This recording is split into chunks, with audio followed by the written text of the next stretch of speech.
Toxic mothers. Okay, so birth moms, you know, you might have a struggle of trusting women. It might be in your contract. A lot of star seeds, a lot of indigos, a lot of rainbow children actually on purposely before coming to this earth so they can be better on their mission of counseling, of healing, of Reiki, actually choose a narcissistic birth mom.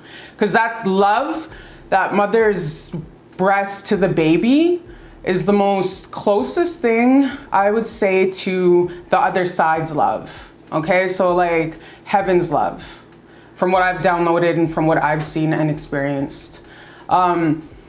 So not having that and being brought into this world, not having that healthy, unconditional love from a birth mom, but actually having a relationship very narcissistic, very introduced to your first abuser, very introduced to your first Stockholm Syndrome relationship.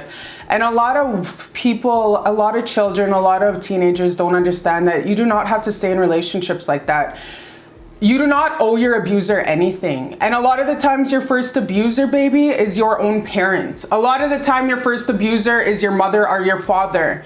Precious, for example, the movie Precious, for example, Stockholm Syndrome. Like you think you owe them something because they brainwash you saying, I put you into this world, I can take you out of this world. Abusive-ish like that. Abusive-ish like that growing up is like the norm for you. It's the mental abuse, it's the manipulation. It's definitely a narcissistic, empathic relationship, okay?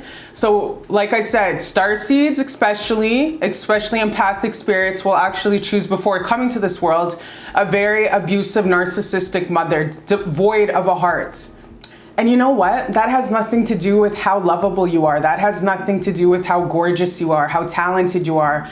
A lot of the times your birth mom might tell you, oh, quit showing off. If you're really great at painting, singing, dancing, talents that you naturally have, they might always, it's like having a really jealous older sister almost, like they try to destroy you in whichever way possible. They really abuse you. They're jealous of the relationship you have with your father or your grandfather. The jealousy is very, very ingrained in your heart where you dismiss that type of stuff. You're like, oh, well, mom is just having a bad day. Our mom is just going through some things. Mom is just going through this. You make excuses for the person. And that is absolutely the narcissistic, abusive relationship pattern that comes with an empathic person. Like I said, you choose these parents because the life purpose that you have is you're a healer. You're a healer in some way, shape, or form. If not a healer, you're just need that wisdom to strengthen your life path, to strengthen what you have to do in this world. For example, NHL player Theo Fleury won all the Stanley Cups, won all the Canadian Olympic gold medals, won everything in his life, but his life purpose was to heal. If you read his book, Playing with Fire, it was about sexual abuse and growing up in an addict home, persevering and still being champion and champion and champion in the world. His life purpose is to teach. And that platform helps people listen to him because he's a spiritual warrior. Okay, so things like this, you are given a very abusive birth mom that tried to destroy you. What was meant to destroy you was the Phoenix Rising was actually planting your strength, was actually planting that warrior spirit within you. What she actually was trying to do was destroy you because of her void lack of self-love or lack of spirit and soul. So never take it personal. What you got to do is you got to forgive as much as possible. And I know that's easier said than done for a lot of y'all, but you got to understand the key is forgiving. Absolutely. I did not know the power of forgiveness till I was like 31 years old. I didn't know I was carrying around that resentment and hate towards my parents, towards my birth mom. Okay, I had no idea until a healer, a Reiki practitioner told me, baby, you cannot love properly. You keep running from love when men want to love you because you have a really blocked heart chakra. You are not forgiving your birth mom. And I'm like, what? As soon as she said that, I realized actually she's absolutely right. I wanted to still at that point go into any trap house, wherever she was at, and still drag her out and hurt her, like really physically F her up. And I didn't even realize that. It was just like it was on replay. It was like, you know, when you brainwash your mind for success, you brainwash your mind for absolute freedom. I had actually had on replay, without cognizantly knowing it, this fantasy of seeing her where she's at and like destroying her the way she tried to destroy me as a child. So the thing that set me free was not revenge. The thing that set me free was actually forgiveness.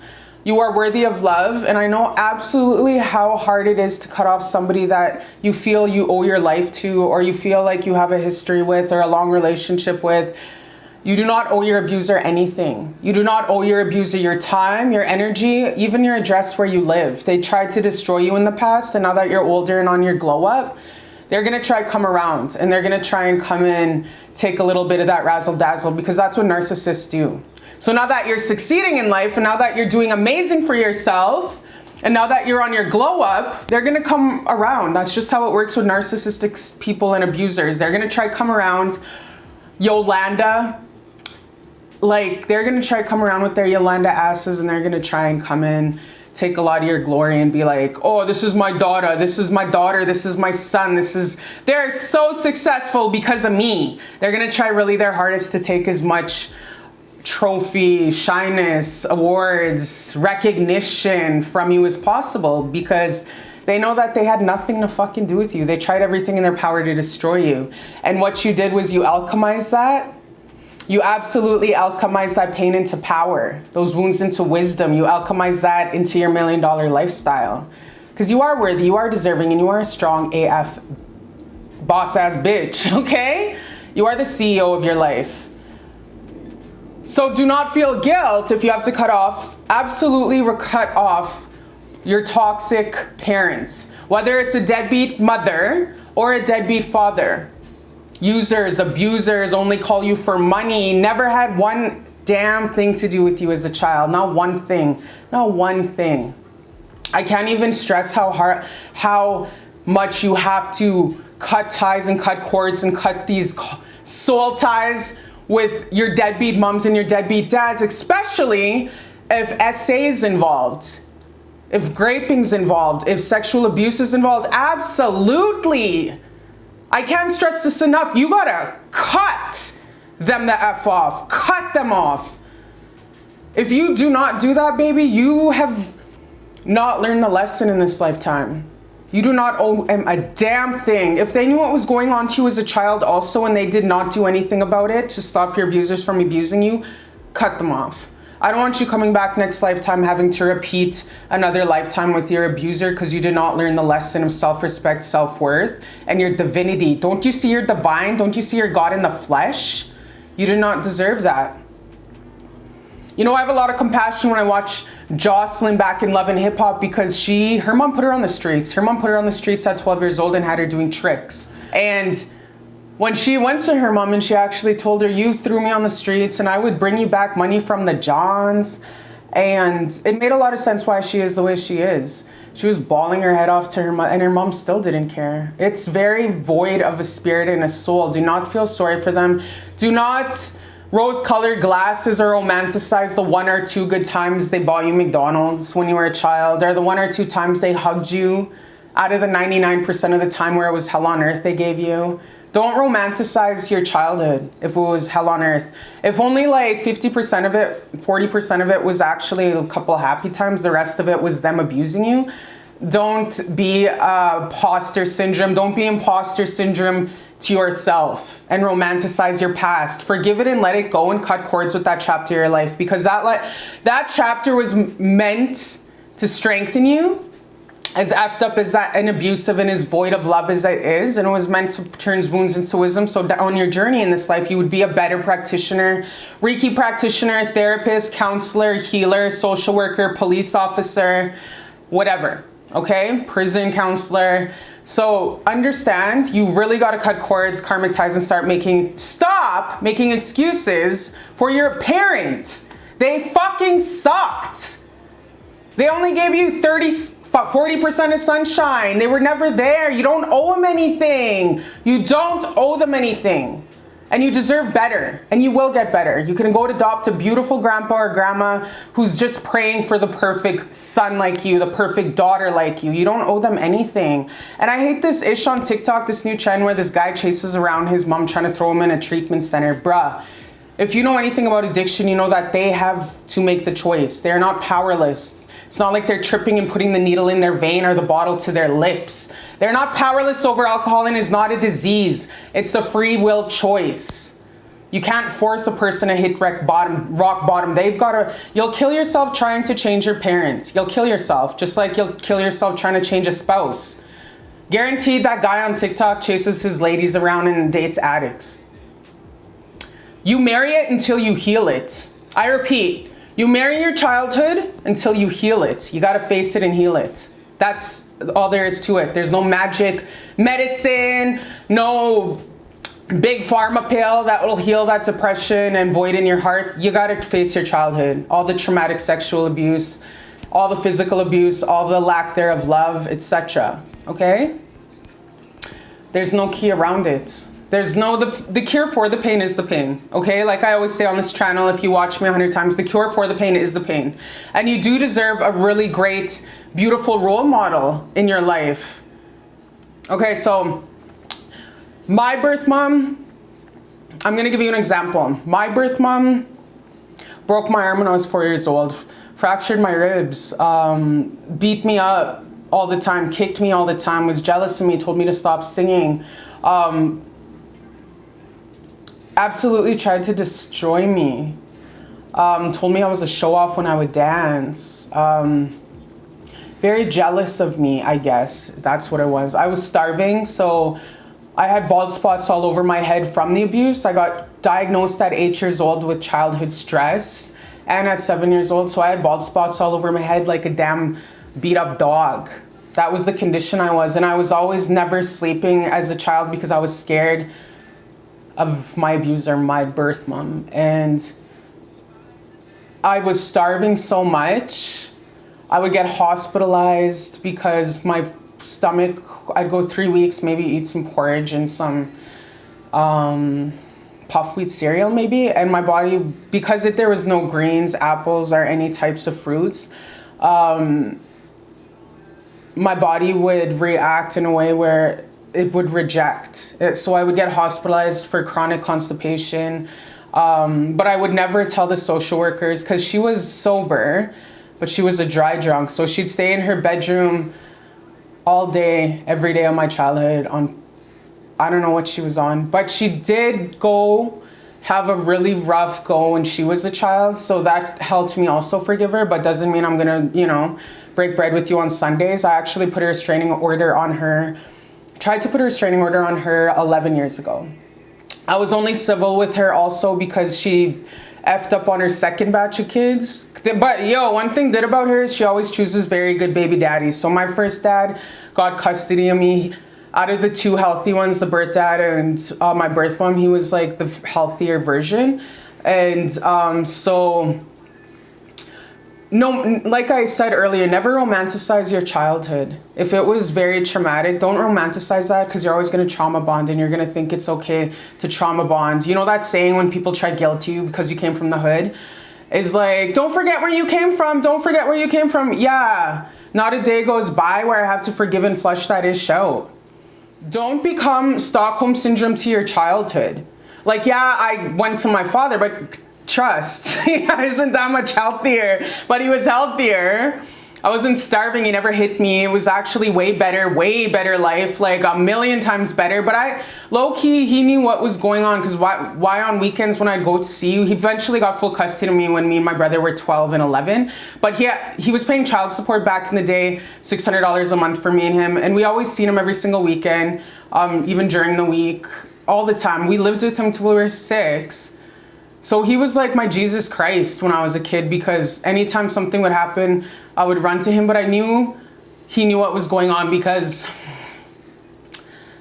I remember when he would drop me off at the house of horrors, the house of horror at my birth mom's house. He would drive, and I know low-key he knew that I was being abused.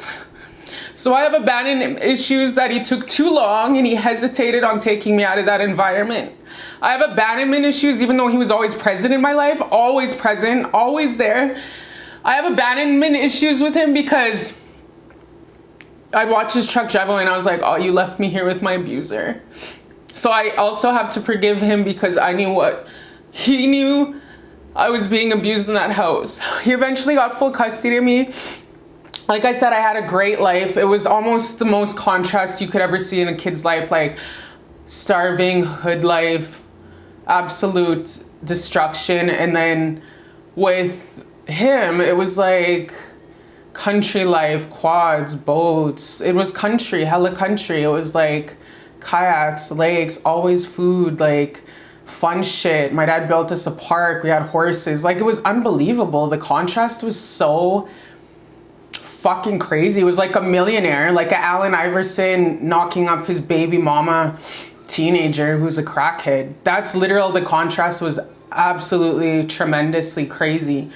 So eventually he won custody, but it's definitely never make Stockholm, never be a victim Stockholm syndrome to your childhood, thinking that everything was all rose-colored glasses. Because a lot of the times when you keep doing that to yourself, when you keep having that Stockholm syndrome, focusing on the 20% of positivity, it's like you become Stockholm syndrome to your past, romanticizing, and then you keep trauma bonding. You keep repeating the patterns of trauma bonds with unhealthy people in your life. All of my birth moms, most of her family, like they still have family reunions and stuff like that, and she goes and breaks bread with her rapist and normalizes it. Like, they normalize that, all the sexual abuse in my birth mom's family.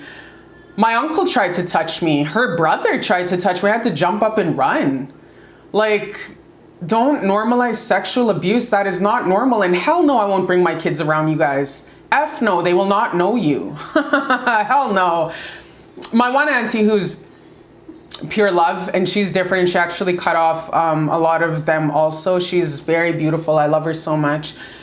She's not as healed as she could be though, because there's still whatever, nobody's perfect. They're old. My auntie's 67. So you know those old folks sometimes take a while. Sometimes they're stuck in their ways. She's one I F with still to this day. So, but it doesn't mean I'm in love with my past. I don't show up to any kind of family functions, whatever, you know what I mean? Like, Mama, so a huge reason why my birth mom was so messed up is because she was sexually abused from the day she remembered her life, so 3 years old. So she would always leave her body during this time. A lot of, if you work in the practitioner field, therapy, counseling, you know that kids who are sexually abused from a young age, the way that they survive, because you're on fight or flight, is they leave their body. And kids could easily leave their body, so it becomes a habit. So my birth mom would always leave her body, and she got to the point where she loved her body so much where she's out in the ethers. Her real spirit, like my real birth mom, who should have been my birth mom, is out in the ethers somewhere. Her spirit's not there. I'm psychic as F, okay? So my best friend is psychic, and I blocked my birth mom on everything, on socials, whatever, and my girlfriend came and visited me. And she told me, man, your mom stopped on my FB as a recommendation on my FB. And I was like, my birth mom? She's like, yeah, isn't her name this and this? And I was like, yeah. And she's like, when I look at her face, it's not her. And I was like, yeah? I was like, yeah? She's like, no, it's not her. It's a walk-in, it's a step-in. I don't know what that is. It's one of those demons, because, we've been ghostbustering. Me and Danelle, she's the medicine woman back from my reservation. She's very psychic medium. And we've done a lot of like spiritual mediumship. And so you'll have something called walk-ins in life, is when your spirit leaves your body for too long. This happens a lot in druggies or alcoholic people on the streets in LA. And they'll leave their body for such a long period of time that a walk-in will enter their body. So they're literally outside of their body, and a walk-in's in there, and guess who's gonna walk in? Is the lower frequencies of this earth. It's the demons, it's the dark ones, it's the demonic ones. And so what happened with my birth mom, for her to survive, she left her vessel because her older brother was always graping her, assaying her all the time, and so she never came back. Who's in her body is a demon, a demonic one. And if you know anything about Sylvia Browne, who's also a spiritual healer, also a prophet, I recommend you read all of her books. Sylvia Browne, please read all of her books. She also had a demonic walk-in as a mother. Okay? So they can vary from anything from not too evil to really evil. Okay? So definitely read all Sylvia Browne's life story books, all of her spiritual medium books, because they will help you heal you on this journey called life. Sylvia Browne also broke contract with her birth mother and had nothing to do with her in this life, because her mother's objective was to destroy Sylvia. All right. So like I said, a lot of star seeds and rainbow and indigos will choose on purpose a narcissistic parent, especially a mother, on their purpose, so they can be better at what they were put on this life purpose to do, which is to heal and relate to everybody from every walk of life. Okay? So absolutely do not feel guilt for cutting off a father, a mother, a sibling, an ex-husband, a boyfriend, a cousin. Never feel guilt. If they keep trying to destroy you over and over and over again with the sinister, even words, the sinister things they say hidden in jokes, cut them the fuck off. Absolutely do not have guilt and shame for cutting toxic family members off, especially a parent. Like I said, my life has been greater. The greatest and happiest it's ever been since I cut off my birth mom. My life has absolutely brought so much fruition, and I wouldn't have it any other way. And I do decide to have children, and I do decide that they will have nothing to do with her, and I'm happy with that. I'm very happy with that decision, because I don't have to sleep with the enemy anymore. I don't have to sleep with the enemy. I don't have to be constantly scared for my life the way I was as a child. And I'm happy that way. My birth dad is back in Keesacoke in heaven, right? I actually think he reincarnated to Ontario. I think he reincarnated to Ontario, because it's been a minute since he went to Happy Hunting Grounds. But yeah, so absolutely, my dad wasn't even, me and my dad, we really had the best relationship. But I still don't want to have Stockholm Syndrome to my past, because there was a lot of things, his unhealed, nothing piggy or anything like that. It was all his addiction. He was addicted to being a functional alcoholic, which there's no such thing as a functional alcoholic. You're just a fucking alcoholic. Like, that's it. So yeah, take this, anything that you felt in your heart that I want you to feel, any type of healing in your life, and definitely share if you want on the comments below about your experience and how hard it is for you, because it is one of the toughest journeys that you'll ever have to do, is pulling the cords from your heart and forgiving your abusive parent, forgiving your abusive older cousin, your essaying cousin that used to babysit you. There's so much trauma bonds. I want you to cut off all soul ties, and I want you to release all shame and guilt, absolutely all shame and guilt for doing this for yourself. Okay? Release all shame and guilt for cutting off people who do not honor your spirit.